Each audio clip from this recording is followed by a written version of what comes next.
Hello friend, good morning. দেখো সকাল সকাল উঠে পড়েছি, আর উঠেই কিন্তু সকাল সকাল তাড়াতাড়ি করে আগে হাতের কাজগুলো করে নিচ্ছি। তোমাদের সাথে অনেকদিন হয়ে গেছে ডেলি ব্লগ কিছু দেওয়া হয় না, এটা ওটা দিয়েই কিন্তু হয়ে যাচ্ছে। তার জন্য আজকে ভাবলাম একটুখানি তোমাদের সাথে ডেলি ব্লগ শেয়ার করি।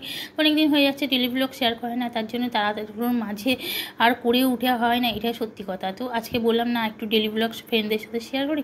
এই জন্য দেখো প্রথমে কিন্তু সকালবেলা উঠে পড়েছি, আর বিছানা কিন্তু গুছিয়ে নিয়েই ঘর ঝাড়ু দিতে লেগে গেছি। আর ডেলি ব্লগ মানে তো ডেলি কাজেরই ব্যবস্থা, আর কী করবো বলো, কাজ না করে আর যাবো কোথায়, ঘরের তো কাজ করতেই হবে। আর তারপরে এই যে ঝাড়ু দিতে দিতে একদম কিন্তু সব দিকটা গুছিয়ে নিচ্ছি, কারণ সকালবেলা একবারই গুছিয়ে নিয়ে সারাদিন কিন্তু ওইভাবেই থাকে। সন্ধ্যাবেলা যদি একবার ঝাড়ু দিই তো সব ঘরগুলো একবার সকালবেলা যদি গুছিয়ে নিই না, আর সারাদিন হাত লাগাতে হয় না, এটা একটা ভালো জিনিস। তার জন্য সকালবেলাতে প্রথমে উঠে কিন্তু আগে গুছিয়ে নিয়েছিলাম, তারপরে ঝাড়ু দেওয়া হয়ে গেছে। আর করে নিচ্ছি পোছাটা লাঠিতে করছি বলে খুব সুবিধা হচ্ছে। আর এই লাঠিটাকে না একটুখানি ভালোভাবেই পোছা হয়, যেহেতু বসে যায় নেতার মতন হাতে করতে, তাই এটা আমার যেন সুবিধাই হয়। আর ডেলি পুষতে ইচ্ছা করে, আর না হলে না এই বসে বসে পোছা অনেকক্ষণ টাইম লেগে যায়, এমনি ভারী শরীর বারবার করে টানতে টানতে না দিন শেষ হয়ে যায়।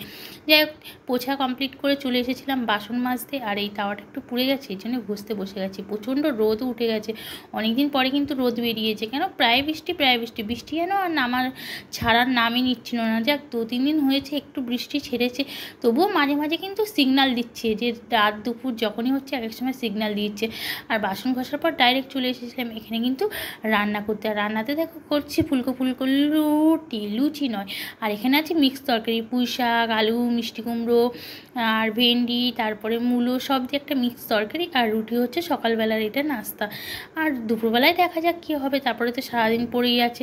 আর এদিকে আমি নাস্তা বানিয়ে নিচ্ছিলাম, আর ছেলের কিন্তু এখন চলছে এক্সাম, ওর 9টা-11টায় ছুটি হয়ে যাবে, তাতেই করে নাস্তা বানাচ্ছিলাম। আর আমার বরকে বলছিলাম তাতেই করে তুমি কচুম্বরগুলোকে কেটে ফেলো, তো ও কিন্তু বসে গেছিলো কচুম্বরগুলো কাটতে, আর আমি এদিকে কিন্তু নাস্তা বানিয়ে ফেলছিলাম। তো আমি কিন্তু রুটিগুলো গোল গোল করতে পারি না, তো দেখতে পাচ্ছ তো ঘুরিয়ে করছি, কেন আমার হাতে রুটি গোল হয় না, এর জন্য ঘুরিয়ে নিয়ে করার চেষ্টা করছিলাম গোল গোল। তো কাদের রুটি গোল গোল হয় আমাকে কমেন্ট করে অবশ্যই জানিও, আমি পারি না গোল গোল করতে, আর সেইভাবে ভালোভাবে শেখতেও পারি না। যাই হোক, এদিকে আমার কিন্তু রান্নাবান্না কমপ্লিট হয়ে গেছে, আমি কিন্তু রান্নাবান্না কমপ্লিট করে দিয়ে চলে গেছিলাম স্নান সারতে।